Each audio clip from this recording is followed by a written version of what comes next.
Hello students, welcome to Panchajanya IAS. ನಾನು ನವೀನ್ ಕುಮಾರ್. ಇವತ್ತಿನ the Hindu ಪತ್ರಿಕೆಯ ವಿಶ್ಲೇಷಣೆಗೆ ನಿಮಗೆಲ್ಲರಿಗೂ ಸ್ವಾಗತ. ಮೊದಲನೆಯ ಮುಖ್ಯವಾದ ವಿಷಯ, north east to be gateway for trade with south east Asia. ಪ್ರಧಾನಮಂತ್ರಿ ನರೇಂದ್ರ ಮೋದಿ ಅವರು ಏನು ಹೇಳ್ತಿದ್ದಾರೆ ಅಂತಂದ್ರೆ, ಇಷ್ಟು ದಿನಗಳ ಕಾಲ ಅಂದ್ರೆ ಹಲವಾರು ವರ್ಷಗಳಿಂದ ಏನಾಗ್ತಾ ಇತ್ತು, ನೀವು ಒಂದು ಭಾರತದ ನಕಾಶೆಯಲ್ಲಿ ನೋಡಿದ್ರೆ ಈ ಕಡೆ ನಾರ್ತ್ ಈಸ್ಟ್ ಪ್ರದೇಶಗಳು ಬರ್ತಾ ಇತ್ತಲ್ವಾ, ಈಶಾನ್ಯ ಭಾಗ ಇದು ಮುಖ್ಯವಾದ ಭಾರತದಿಂದ ಡಿಸ್ಕನೆಕ್ಟ್ ಆಗ್ತಾ ಇತ್ತು. ಅಂತಂದ್ರೆ ಅಲ್ಲಿರುವವರು ತಾವು ಭಾರತದ ಭಾಗ ಅಲ್ಲ ಅನ್ನುವಂತ ಫೀಲಿಂಗ್ಗೆ ಬರ್ತಾ ಇದ್ರು. ಅವರನ್ನ ಹೆಚ್ಚು ನಮ್ಮ ದೇಶದ ಜೊತೆ ಸೇರಿಸಬೇಕು ಅಂತ ಆವಾಗ ಸರ್ಕಾರಗಳು ಕೆಲವು ಕ್ರಮಗಳನ್ನ ಕೈಗೊಳ್ತಾ ಇರುತ್ತೆ. ಅದೇ ರೀತಿ ಇಲ್ಲಿ ಕೆಲವೊಂದು ಗುಂಪು ಘರ್ಷಣೆಗಳಾಗೋದನ್ನ ಸಹ ನೀವು ಕೇಳಿರ್ತೀರಿ. ಈಗ ಮೋದಿಯವರು ಹೇಳ್ತಾ ಇರೋದೇನಂತಂದ್ರೆ, north east as trade gateway, ಈ ಒಂದು ಈಶಾನ್ಯ ಭಾಗದ ರಾಜ್ಯಗಳ ಮೂಲಕ ನಾವು ವಾಣಿಜ್ಯ ಮಾರ್ಗವನ್ನು ನಿರ್ಮಿಸ್ತೇವೆ. India's north east will become a gateway for trade with south east Asia ಅಂತಂದ್ರೆ, ಇದಾದ ನಂತರ ಈ ಕಡೆ ಇಲ್ಲಿ ಬಾಂಗ್ಲಾದೇಶ ಇಲ್ಲಿ ಬರುತ್ತೆ. ನೆಕ್ಸ್ಟ್ ಇದಾದ್ಮೇಲೆ ಮ್ಯಾನ್ಮಾರು, ಥೈಲ್ಯಾಂಡ್, ಅದಾದ್ಮೇಲೆ ಸೌತ್ ಈಸ್ಟ್ ಏಷ್ಯನ್ ಕಂಟ್ರೀಸ್ಗಳು ಅಂತ ಬರುತ್ತೆ. ಅದಕ್ಕೆ ಆಸಿಯಾನ್ ಗ್ರೂಪಿಂಗ್ಸ್ ಅನ್ನ ನೀವು ಕೇಳಿರಬಹುದು, association of south East Asian Nations ಅಂತ. ಆ ಎಲ್ಲಾ ದೇಶಗಳು ಬರುತ್ತೆ. ಇಂಡೋನೇಷಿಯಾ, ಮಲೇಷಿಯಾ, ಫಿಲಿಪೈನ್ಸ್, ಕಾಂಬೋಡಿಯಾ, ಹಲವಾರು ದೇಶಗಳು ಬರುತ್ತೆ. ಆ ದೇಶಗಳ ಜೊತೆ ವ್ಯಾಪಾರವನ್ನು ಮಾಡ್ಲಿಕ್ಕೆ ನಾವು ಈಗ ಈಶಾನ್ಯ ರಾಜ್ಯಗಳನ್ನ ಬಳಸ್ಕೊಳ್ತೇವೆ. ಇನ್ ದಿ ನೆಕ್ಸ್ಟ್ 10 years, ಇನ್ನು 10 ವರ್ಷದ ಒಳಗೆ ಈ ಭಾಗದ ಮೂಲಕ, ಈಶಾನ್ಯ ಭಾಗದ ಮೂಲಕ ನಾವು ಸೌತ್ ಈಸ್ಟ್ ಭಾಗದ ಜೊತೆ ಅಂದ್ರೆ ಆಗ್ನೇಯ ಏಷ್ಯಾದ ಜೊತೆ ನಾವು ವ್ಯಾಪಾರ ಮಾರ್ಗವನ್ನು ನಿರ್ಮಿಸ್ತೇವೆ ಅಂತ ಅವ್ರು ಹೇಳ್ತಾ ಇದ್ದಾರೆ. And the government is building the needed infrastructure for it. ಅದಕ್ಕೋಸ್ಕರ ಸರ್ಕಾರ ಅಗತ್ಯವಾದ ಮೂಲ ಸೌಕರ್ಯಗಳನ್ನ ನಿರ್ಮಿಸ್ತಾ ಇದೆ ಅಂತ ಸಹ ಹೇಳ್ತಿದ್ದಾರೆ. ಇನ್ನು north east as growth leader, ಈಶಾನ್ಯ ಭಾಗ ಈಗ ವಾಣಿಜ್ಯ ಮತ್ತೆ ಬೆಳವಣಿಗೆಗೆ ಸಂಬಂಧಿಸಿದ ಹಾಗೆ ಒಂದು ಲೀಡರ್ ಆಗುವ ಒಂದು ಸಾಮರ್ಥ್ಯವನ್ನು ಹೊಂದಿದೆ. He also said that north east is no longer just far off region. ಇದೊಂದು ತುಂಬಾ ದೂರದ ಪ್ರದೇಶ ಆಗಿ ಉಳಿಯೋದಿಲ್ಲ ಇನ್ನು ಮುಂದೆ. It is now a leader in growth with huge potential in areas like bamboo, tea, tourism, energy and more. ಈ ಒಂದು ಭಾಗದಲ್ಲಿ ಬಿದಿರು, ಚಹಾ, ಪ್ರವಾಸೋದ್ಯಮ ಮತ್ತೆ ಇಂಧನ, ಹಲವಾರು ಕ್ಷೇತ್ರಗಳಲ್ಲಿ ಒಳ್ಳೆಯ ಸಂಪನ್ಮೂಲಗಳಿದೆ, ಅಪಾರವಾದ ಸಾಮರ್ಥ್ಯ ಇದೆ. ಇದನ್ನ ಇನ್ನು ಮುಂದಿನ ದಿನಗಳಲ್ಲಿ ತುಂಬಾ ಚೆನ್ನಾಗಿ ಉಪಯೋಗಿಸ್ಕೊಳ್ತೇವೆ. ಈ ಭಾಗವನ್ನ ಒಂದು ನಾಯಕರ ರೀತಿಯಲ್ಲಿ ನಾವು ಡೆವಲಪ್ ಮಾಡ್ತೇವೆ ಅನ್ನೋ ರೀತಿಯಲ್ಲಿ ಪ್ರಧಾನಮಂತ್ರಿಯವರು ಹೇಳಿದ್ದಾರೆ. ಮುಂದಿನ ದಿನಗಳಲ್ಲಿ ಏನೇನು ಮಾಡ್ತಾರೆ ಅಂತ ಕಾದು ನೋಡೋಣ. ಇದಾದ್ಮೇಲೆ ಮುಂದಿನದು, Trump threatens EU with 50% tariff in fresh trade showdown. Tariff war, ಚೀನಾದ ಜೊತೆ ಒಂದು ಮಾತುಕತೆ ಹಂತಕ್ಕೆ ಬಂದಿದ್ದಾರೆ. ಇನ್ನು ಈ ಕಡೆ EU ಜೊತೆ ಈಗ ಶುರುವಾಗಿದೆ. Trump plans 50% tariff on EU ಅಂತಂದ್ರೆ ಯುರೋಪಿಯನ್ ಯೂನಿಯನ್, ಯುರೋಪಿಯನ್ ಒಕ್ಕೂಟ. ಫಾರ್ಮರ್ ಅಲ್ಲ, sorry. US president Donald Trump said he wants to put 50% tax tariff on goods from the European Union starting June 1, 2025. ಈಗ ಅಮೆರಿಕಕ್ಕೆ ಬರ್ತಾ ಇರುತ್ತಲ್ವಾ, ಈ ಟ್ಯಾರಿಫ್ ಬಗ್ಗೆ ಮೊದಲಿಂದ ಹೇಳ್ತಾನೆ ಇದ್ದೇವೆ. ಅಲ್ಲಿಂದ ಇಂಪೋರ್ಟ್ ಆಗ್ತಾ ಇರುವಂತಹ ಗೂಡ್ಸ್ಗಳು, ಅದ್ರ ಮೇಲೆ ಸುಂಕವನ್ನ ಸುಮಾರು 50% ಅಷ್ಟು ವಿಧಿಸುವುದು ಅಂತ ಟ್ರಂಪ್ ಅವರು ಯೋಜನೆನ ಹಾಕೊಂಡಿದ್ದಾರೆ. ಎಲ್ಲಿಂದ ಬರೋದು? ಯುರೋಪಿಯನ್ ಒಕ್ಕೂಟ, ಅಲ್ಲಿಂದ ಬರುವಂತ ಸರಕುಗಳ ಮೇಲೆ 50% ಸುಂಕ. Because trade talks are not going well, ಯಾಕಂತಂದ್ರೆ ವ್ಯಾಪಾರದ ಮಾತುಕತೆಗಳು ಸರಿಯಾಗಿ ನಡೆದಿಲ್ಲ. ಹೀಗಾಗಿ ಈ ನಿರ್ಧಾರಕ್ಕೆ ಬಂದಿದ್ದಾರೆ. ಟ್ರೇಡ್ ಟೆನ್ಷನ್ ರೈಸಿಂಗ್, ಇದರಿಂದ ಏನಾಗ್ತಾ ಇದೆ, this move would increase pressure between the US and EU. ಹೀಗಾಗಿ ಅಮೆರಿಕ ಮತ್ತೆ ಯುರೋಪಿಯನ್ ಯೂನಿಯನ್ ಎರಡರ ನಡುವೆ ಉದ್ವಿಗ್ನತೆ ಜಾಸ್ತಿ ಆಗ್ತಾ ಇದೆ. And if it happens, it could badly affect businesses, stock markets and trade on both sides. ಈ ರೀತಿ ಆಗ್ಬಿಟ್ರೆ ಏನಾಗುತ್ತೆ, ಎರಡೂ ಕಡೆ ವ್ಯವಹಾರಗಳು ಮತ್ತೆ ಷೇರು ಮಾರುಕಟ್ಟೆ ಮೇಲೆ ಕೆಟ್ಟ ಪರಿಣಾಮಗಳು ಉಂಟಾಗಬಹುದು, ದುಷ್ಪರಿಣಾಮ ಆಗಬಹುದು ಅನ್ನೋದು ಕೆಲವು ತಜ್ಞರ ಅಭಿಪ್ರಾಯ. ಇನ್ನು medical oxygen access gap south east Asia must bridge. Oxygen ಬಗ್ಗೆ ನೀವು ಕೋವಿಡ್ ಟೈಮ್ನಲ್ಲಿ ಕೇಳಿರಬಹುದು. ಬಿಗ್ ಆಕ್ಸಿಜನ್ ಶಾರ್ಟೇಜ್ ಇನ್ ಸೌತ್ ಈಸ್ಟ್ ಏಷ್ಯಾ. ಆಕ್ಸಿಜನ್, ಆಮ್ಲಜನಕದ ಕೊರತೆ ಇದೆ ಮುಖ್ಯವಾಗಿ ದಕ್ಷಿಣ ಮತ್ತೆ ಪೂರ್ವ ಏಷ್ಯಾದಲ್ಲಿ. Many hospital in south Asia and East Asia don't have enough medical oxygen. ಈಗ ಏನಾಗ್ತಾ ಇದೆ, ದಕ್ಷಿಣ ಏಷ್ಯಾ ಅಂತ ನಮ್ಮ ಭಾರತ ಎಲ್ಲ ಬರುತ್ತೆ, ಪೂರ್ವ ಏಷ್ಯಾ ಚೀನಾ, ಈ ಕಡೆ ಜಪಾನ್, ಕೊರಿಯಾ, ಆ ಕಡೆ ಎಲ್ಲ ಬರೋದು ಪೂರ್ವ ಏಷ್ಯಾ. ಅಲ್ಲಿನ ಅನೇಕ ಆಸ್ಪತ್ರೆಗಳಲ್ಲಿ ಬೇಕಾಗುವಷ್ಟು ಆಮ್ಲಜನಕ ಇಲ್ಲ ವೈದ್ಯಕೀಯ ಕ್ಷೇತ್ರದಲ್ಲಿ, which is based and which is basic and life saving medicine. ಈ ಆಮ್ಲಜನಕ ಅನ್ನೋದು ನಿಮ್ಗೆ ಗೊತ್ತಿದೆ, ಮೂಲಭೂತವಾಗಿ ಬೇಕೇ ಬೇಕಾಗಿರೋದು, ಜೀವ ಉಳಿಸುವಂತ ಔಷಧ ಇದು. COVID-19 exposed this weakness. Covid ಸಂದರ್ಭದಲ್ಲಿ ಇದ್ರ ಬಗ್ಗೆ ಕೇಳಿದ್ದೀರಾ, ತುಂಬಾ ಕಡೆ ಆಮ್ಲಜನಕದ ಕೊರತೆ ಆಗಿತ್ತು, especially in poor and rural areas. ಅದರಲ್ಲೂ ಮುಖ್ಯವಾಗಿ ಬಡ ಮತ್ತೆ ಗ್ರಾಮೀಣ ಪ್ರದೇಶಗಳಲ್ಲಿ ಈ ಸಮಸ್ಯೆ ಜಾಸ್ತಿ ಕಂಡು ಬಂದಿದೆ. ಪ್ರಾಬ್ಲಮ್ಸ್ ಏನು, ಯಾಕೆ ಈ ಒಂದು ಕೊರತೆ ಎದುರಾಗ್ತಾ ಇದೆ? ಮೊದಲನೇದು ಲ್ಯಾಕ್ ಆಫ್ ಇಕ್ವಿಪ್ಮೆಂಟ್. ಉಪಕರಣಗಳು ಸಾಕಷ್ಟು ಇಲ್ಲ, ಹೈ ಕಾಸ್ಟ್, ಖರ್ಚು ಜಾಸ್ತಿ ಇದೆ, ಶಾರ್ಟೇಜ್ ಆಫ್ ಟ್ರೈನ್ಡ್ ವರ್ಕರ್ಸ್, ಮತ್ತೆ ಇರುವಂತಹ ಉಪಕರಣಗಳನ್ನ ಸರಿಯಾಗಿ ಉಪಯೋಗಿಸೋರು, ಅದರ ಬಗ್ಗೆ ಮಾಹಿತಿ ಇರೋರ ಸಂಖ್ಯೆ ಕೂಡ ಕಡಿಮೆ ಇದೆ. Are stopping many hospitals from giving proper oxygen treatment. ಹೀಗಾಗಿ ಎಲ್ಲ ಸಮಸ್ಯೆಗಳಿಂದಾಗಿ ಸರಿಯಾಗಿ ಆಮ್ಲಜನಕದ ಚಿಕಿತ್ಸೆಯನ್ನು ನೀಡಲಿಕ್ಕೆ ಸಾಧ್ಯ ಆಗ್ತಾ ಇಲ್ಲ. Even if machines are there, no one is train to maintain or fix them. ಕೆಲವೊಂದು ಕಡೆ ಮಷಿನ್ಗಳಿದೆ, ಯಂತ್ರಗಳಿದ್ರೂ ಸಹ ಒಂದೋ ಅವುಗಳನ್ನ ಹೇಗೆ ನಿರ್ವಹಿಸುವುದು ಅಂತ ಗೊತ್ತಿಲ್ಲ, ಅಥವಾ ಒಂದ್ ವೇಳೆ ಅದು ಹಾಳಾದ್ರೆ ಸರಿಪಡಿಸೋದು ಹೇಗೆ ಅಂತ ಸಹ ಯಾರಿಗೂ ತರಬೇತಿಯನ್ನ ನೀಡಿಲ್ಲ. ಹಾಗಾದ್ರೆ ಏನಾಗಬೇಕು? ಗೌರ್ಮೆಂಟ್ಸ್, ಒಂದು ಸರ್ಕಾರಗಳು, ಇನ್ನೊಂದು WHO world health organisation and private companies must work together. ಇವೆಲ್ಲ ಒಟ್ಟಾಗಿ ಸೇರಿ ಕೆಲಸ ಮಾಡಬೇಕು. ಯಾವುದಕ್ಕೋಸ್ಕರ ಅಂತಂದ್ರೆ ಟು ಬಿಲ್ಡ್ ಆಕ್ಸಿಜನ್ ಪ್ಲಾಂಟ್ಸ್, ಆಮ್ಲಜನಕ ಸ್ಥಾವರಗಳನ್ನ ನಿರ್ಮಿಸೋದು, ಟ್ರೈನಿಂಗ್ ಸ್ಟಾಫ್ಸ್ ಅಂತಂದ್ರೆ ಸಿಬ್ಬಂದಿಗಳಿಗೆ ತರಬೇತಿಯನ್ನು ಕೊಡೋದು, and use innovations like solar powered systems. ಅದೇ ರೀತಿ ಸೌರಶಕ್ತಿಯನ್ನ ಉಪಯೋಗಿಸಿಕೊಂಡಿರುವಂತಹ ವ್ಯವಸ್ಥೆಗಳ ಕುರಿತಾಗಿ ಹೊಸ ನಾವೀನ್ಯತೆಗಳನ್ನ ಬಳಸಬೇಕು. Oxygen must be treated as a human right, not luxury. ಹಾಗಾಗಿ ಆಮ್ಲಜನಕ ಸಹ ಅನ್ನೋದು ನಮ್ಮ ಬೇಸಿಕ್ ನೆಸೆಸಿಟಿಯಲ್ಲಿ ಒಂದು. ನಾವು ಗಾಳಿ ಅಂತಂದ್ರೆ ನಾವು ಹೇಳೋದು ಆಮ್ಲಜನಕಕ್ಕೆ ಇಂಡೈರೆಕ್ಟ್ ಆಗಿ ಹೇಳ್ತೇವೆ. ನಮಗೆ ಬೇಕಾಗಿರುವಂತಹ ಆಮ್ಲಜನಕ ಅದು ಮಾನವ ಹಕ್ಕು ಅಂತ ಪರಿಗಣಿಸಿ ಎಲ್ಲ ಕಡೆ ಇದರ ಬಗ್ಗೆ ಸರಿಯಾದ ವ್ಯವಸ್ಥೆಯನ್ನ ಮಾಡಬೇಕು ಅಂತ ಇದರಲ್ಲಿ ಹೇಳ್ತಾ ಇದ್ದಾರೆ. ಇದಾದ ನಂತರ ಮುಂದಿನದು introspecting counter terrorism after operation Sindoor. ಏನ್ ಹೇಳ್ತಾ ಇದೆ ಇದರಲ್ಲಿ? ಪಹಲ್ಗಾಮ್ ಅಟ್ಯಾಕ್ ಆಗಿದೆ, ಆಪರೇಷನ್ ಸಿಂಧೂರ್ ಆಗಿದೆ. ಈಗ ಇವ್ರು ಹೇಳ್ತಾ ಇರೋದು ಏನಂತಂದ್ರೆ, terrorism in Jammu and Kashmir is not just Pakistan's fault. ಇವ್ರು ಹೇಳ್ತಾ ಇರೋದು ಏನಂತಂದ್ರೆ, ಈಗ ಜಮ್ಮು ಮತ್ತು ಕಾಶ್ಮೀರದಲ್ಲಿ ಭಯೋತ್ಪಾದನೆ ಆಗಿರುವುದಕ್ಕೆ ಕೇವಲ ಪಾಕಿಸ್ತಾನ ಕಾರಣ ಅಲ್ಲ, ಅದು ಪಾಕಿಸ್ತಾನ ತಪ್ಪಲ್ಲ. ಅದಕ್ಕೆ ಇನ್ನೊಂದು ಏನಿದೆ, ಕೇವಲ ಪಾಕಿಸ್ತಾನ ಅಲ್ಲ ಅಂತ, ಅದ್ರ ಜೊತೆ ಲೋಕಲ್ ಇಶ್ಯೂಸ್ ಮ್ಯಾಟರ್ ಟು, ಅದ್ರ ಜೊತೆ ಸ್ಥಳೀಯವಾದ ಕೆಲವು ಸಮಸ್ಯೆಗಳು ಸಹ ಇದೆ, ಅದು ಸಹ ನಾವು ಪರಿಗಣಿಸಬೇಕು. While Pakistan support terrorist, but local problems like identity crisis, lack of jobs, political anger and feeling of injustice also push people into terrorism. ಇದರ ಅರ್ಥ ಏನಂತಂದ್ರೆ, ಒಂದು ಪಾಕಿಸ್ತಾನ ಹೇಗೂ ಸಪೋರ್ಟ್ ಮಾಡ್ತಾ ಇದೆ, ಆದ್ರೆ ಅಲ್ಲಿ ಐಡೆಂಟಿಟಿ ಕ್ರೈಸಿಸ್ ಇದೆ. ಅಂದ್ರೆ ಅಲ್ಲಿರುವವರಿಗೆ ತಾವು ಯಾವ ದೇಶಕ್ಕೆ ಸೇರಿರೋರು, ನಾವು ಅಂದ್ರೆ ಈಗ ಎಲ್ರಿಗೂ ಗುರುತಿನ ಚೀಟಿ ಅಂತ ಇರುತ್ತೆ, ಅದೇ ರೀತಿ ಆ ಗುರುತು ನಮಗೆ ಯಾವ ದೇಶದ ಜೊತೆ ನಾವು ನಮ್ಮನ್ನ ಗುರುತಿಸ್ಕೊಳ್ಬೇಕು ಅನ್ನುವಂತಹ ಒಂದು ಬಿಕ್ಕಟ್ಟು ಎದುರಾಗತ್ತೆ. ಉದ್ಯೋಗಗಳು ಸಿಗ್ತಾ ಇಲ್ಲ, ಇನ್ನು ರಾಜಕೀಯವಾಗಿ ಎರಡು ಕಡೆ ಕೋಪ ಇರುತ್ತೆ ಜನರಿಗೆ, ಮತ್ತೆ ಅನ್ಯಾಯದ ಭಾವನೆ, ಯಾಕಂತಂದ್ರೆ ನಮ್ಮನ್ನ ಸರಿಯಾಗಿ ಎರಡು ದೇಶಗಳು ನಡೆಸ್ಕೊಳ್ತಾ ಇಲ್ಲ ಅಂತ ಅವಾಗ ಇಂತಹ ಸ್ಥಳೀಯ ಸಮಸ್ಯೆಗಳು ಉಂಟಾಗ್ತಾ ಇರುತ್ತೆ. ಇದರಿಂದಾಗಿ ಜನರು ಭಯೋತ್ಪಾದನೆಯ ಕಡೆ ಮುಖ ಮಾಡ್ತಾರೆ. Only military action won't work unless we fix these internal issues too. ಈಗ ಪದೇ ಯುದ್ಧ ಮಾಡೋದ್ರಿಂದ ಮಾತ್ರ ಈ ಸಮಸ್ಯೆಗಳು ಪರಿಹಾರ ಆಗೋದಿಲ್ಲ. ಇದಕ್ಕೋಸ್ಕರ ನಾವು ಈ ಸ್ಥಳೀಯ ಸಮಸ್ಯೆಗಳನ್ನ, ಆಂತರಿಕ ಸಮಸ್ಯೆಗಳನ್ನ ಸರಿಪಡಿಸಬೇಕು ಮೊದಲು. ಇನ್ನು big strikes like operation Sindoor look strong but may not stop Pakistan. ಈಗ ಆಪರೇಷನ್ ಸಿಂಧೂರ್ ಎಲ್ಲ ಮಾಡಿದೀವಿ, ದೊಡ್ಡ ದಾಳಿಗಳು ನಮಗೆ ತುಂಬಾ ಬಲವಾಗಿ ಕಾಣಿಸಬಹುದು, ಆದ್ರೆ ಇದು ಒಂದರಿಂದ ಮಾತ್ರ ಪಾಕಿಸ್ತಾನವನ್ನ ತಡೆಗಟ್ಟಲಿಕ್ಕೆ ಸಾಧ್ಯ ಆಗದೆ ಇರಬಹುದು. ಇವನ್ ಸ್ಟ್ರಾಂಗ್ ಅಟ್ಯಾಕ್ಸ್ ಹಿಂದೆ ಸಹ ನಾವು ಬಾಲಾಕೋಟ್, ಆಪರೇಷನ್ ಸಿಂಧೂರು ಇದೆಲ್ಲ ಮಾಡಾಗಿದೆ ಅಲ್ವಾ, ಇದೆಲ್ಲದರಿಂದ ಸಹ ಪಾಕಿಸ್ತಾನವನ್ನ ತಡೆಗಟ್ಟಲಿಕ್ಕೆ ಆಗಿಲ್ಲ. Haven't stopped Pakistan in the past. Pakistan still claims victory and promotes military pride at home. ಅವ್ರ ದೇಶದಲ್ಲಿ ತಾವೇ ಗೆದ್ದಿದ್ದೀವಿ ಅಂತ ಹೇಳ್ಕೊಳ್ತಾನೆ ಇರ್ತಾರೆ.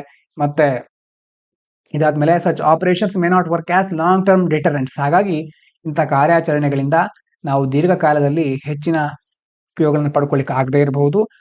ಅದಕ್ಕೋಸ್ಕರ ಏನ್ ಮಾಡೋದು, ಇಂಟರ್ನಲ್ ಕಾನ್ಫ್ಲಿಕ್ಟ್ ಗಳನ್ನ, ಆಂತರಿಕ ಸಮಸ್ಯೆಗಳನ್ನ ಬಗೆಹರಿಸಬೇಕು. Local people support is key. ಮುಖ್ಯವಾಗಿ ಸ್ಥಳೀಯರ ಬೆಂಬಲ ಬಹಳ important. Not just guns and bombs. ನಾವು ಗನ್ ಇಟ್ಕೊಂಡಿದ್ದೇವೆ ಅಥವಾ ಯುದ್ಧೋಪಕರಣಗಳನ್ನ ಇಟ್ಕೊಂಡ ಮಾತ್ರಕ್ಕೆ ಸಮಸ್ಯೆ ಬಗೆಹರಿಯುತ್ತೆ ಅಂತ ಅರ್ಥ ಅಲ್ಲ. After the Pahalgam attack many local people stood against terrorism. Pahalgam attack ಆದ ನಂತರ ಎಷ್ಟೋ ಸ್ಥಳೀಯರು ಸಹ ಈ ಭಯೋತ್ಪಾದನೆಯ ವಿರುದ್ಧ ನಿಂತಿದ್ದಾರೆ. This shows a chance for a change. ಹಾಗಾಗಿ ಈ ಒಂದು ಸಂದರ್ಭ ಬಹಳ ಅನುಕೂಲಕರವಾಗಿದೆ. ಇದನ್ನ ಭಾರತ ಚೆನ್ನಾಗಿ ಉಪಯೋಗಿಸ್ಕೊಳ್ಬೇಕು. But if we only use harsh actions like mass arrest or house demolitions, we might lose their support.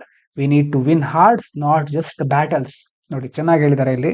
ಹಾಗಾಗಿ ನಾವು ಪ್ರತಿ ಸಾರಿ ಹಾರ್ಶ್ ಆಕ್ಷನ್ ತೆಗೆದುಕೊಂಡ್ರೆ, ಈಗ ಒಟ್ಟಾರೆಯಾಗಿ ಅವ್ರು ಎಲ್ಲರ ಮೇಲೆ ದಾಳಿ ಮಾಡಿಬಿಟ್ರೆ, ಕೆಲವರನ್ನ ಮಾಸ್ ಆಗಿ ಅರೆಸ್ಟ್ ಮಾಡಿಬಿಟ್ರೆ, ಅಥವಾ ಅಲ್ಲಿರೋ ಮನೆಗಳನ್ನ ಡೆಮಾಲಿಷ್ ಮಾಡೋದು, ಈ ರೀತಿಯ ಕ್ರಮಗಳಿಂದ ನಾವು ಅವರ ಸಪೋರ್ಟ್ ಅನ್ನ, ಬೆಂಬಲವನ್ನ ಕಳ್ಕೊಳ್ಬೇಕಾಗಬಹುದು.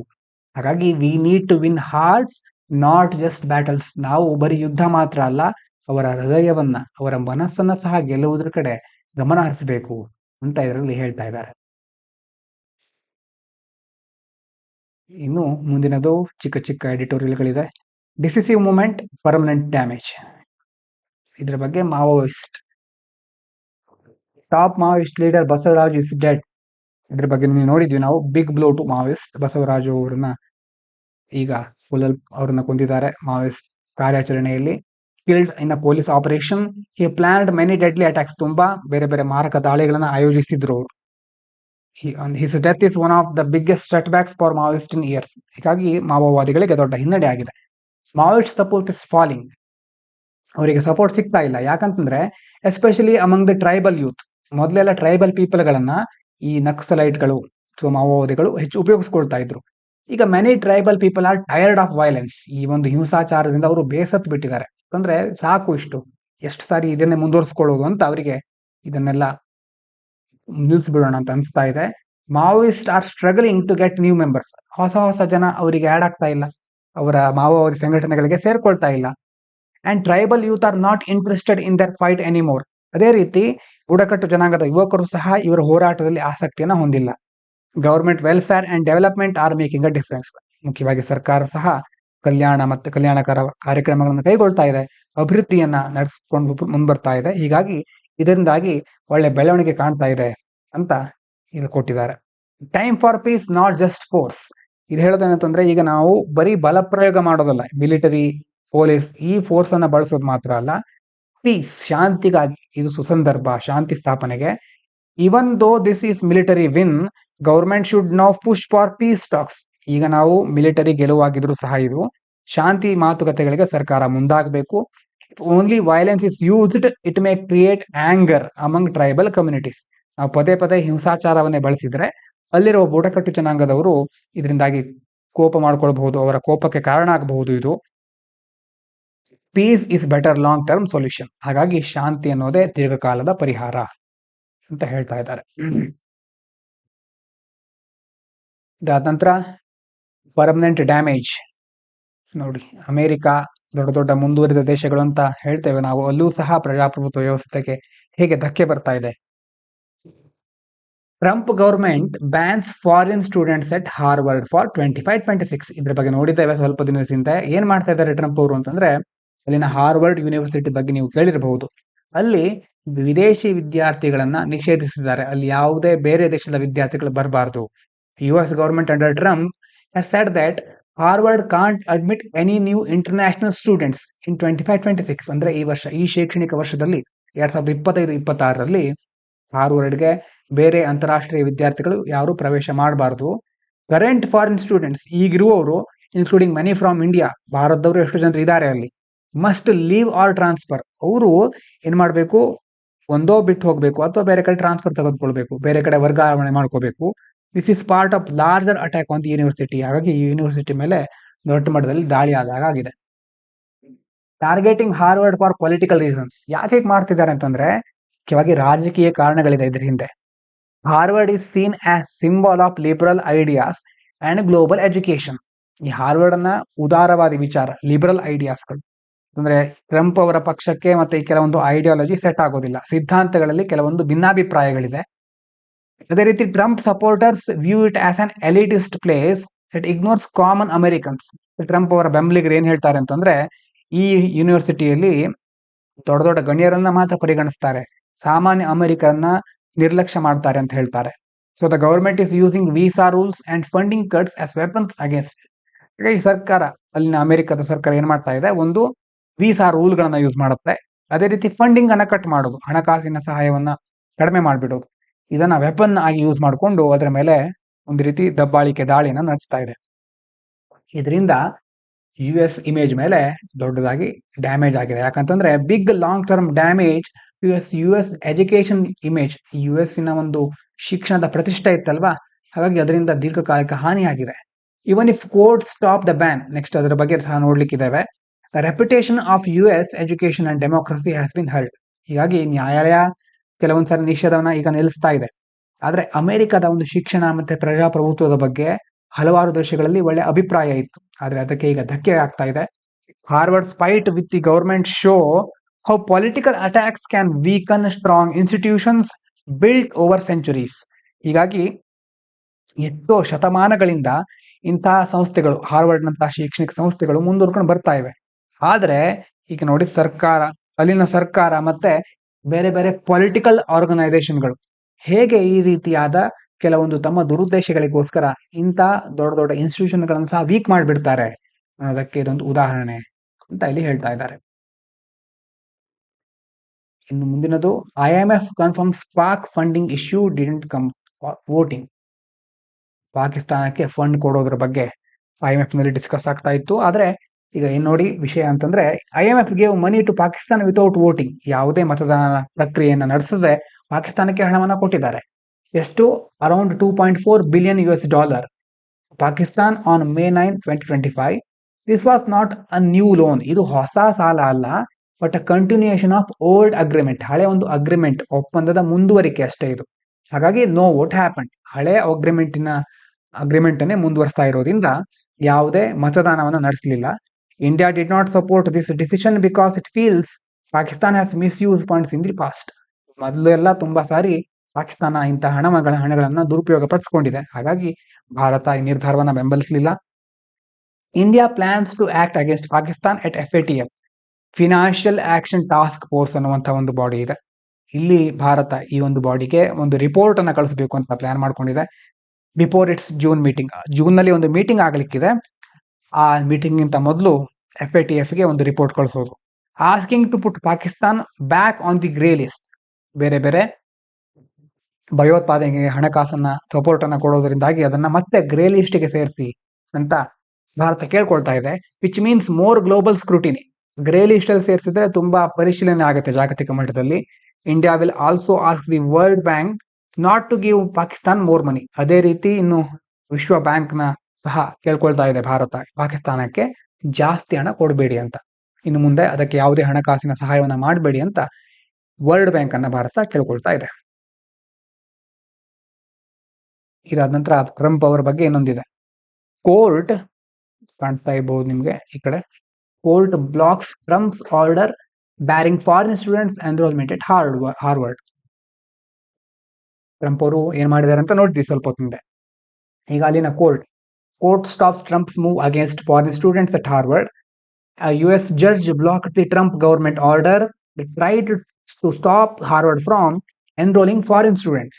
Harvard said the action was unfair and unconstitutional and would badly affect over 7,000 visa students. ನೋಡಿ, ಈಗ ಅಲ್ಲಿನ ನ್ಯಾಯಾಲಯ ಟ್ರಂಪ್ ಅವರ ಒಂದು ಈ ನಡೆಯನ್ನ, ಆ ಒಂದು ಆದೇಶವನ್ನ ತಡೆ ಹಿಡಿದಿದೆ. ಮುಖ್ಯವಾಗಿ ಈ ಕ್ರಮ ಅನ್ಯಾಯ ಮತ್ತೆ ಸಂವಿಧಾನ ಬಾಹಿರ ಅಂತ ಹಾರ್ವರ್ಡ್ ಹೇಳ್ತಾ ಇದೆ. ಇದರಿಂದ 7,000ಕ್ಕೂ ಹೆಚ್ಚಿನ ವಿದ್ಯಾರ್ಥಿಗಳ ಮೇಲೆ ದುಷ್ಪರಿಣಾಮ ಆಗುತ್ತೆ, ಅವರೆಲ್ಲ ಕಷ್ಟವನ್ನು ಅನುಭವಿಸಬೇಕಾಗತ್ತೆ ಅಂತ ಹಾರ್ವರ್ಡ್ ಹೇಳಿದೆ. ಇದಾದ ನಂತರ ಮುಂದೆ, US slices planned remittance tax to 3.5% from 5%. Remittance ಅಂತಂದ್ರೆ ವಿದೇಶದಲ್ಲಿರೋರು ತಮ್ಮ ಮೂಲ ದೇಶಕ್ಕೆ ಅಥವಾ ಬೇರೆ ದೇಶಕ್ಕೆ ಕಳಿಸುವಂತ ಹಣಕಾಸು.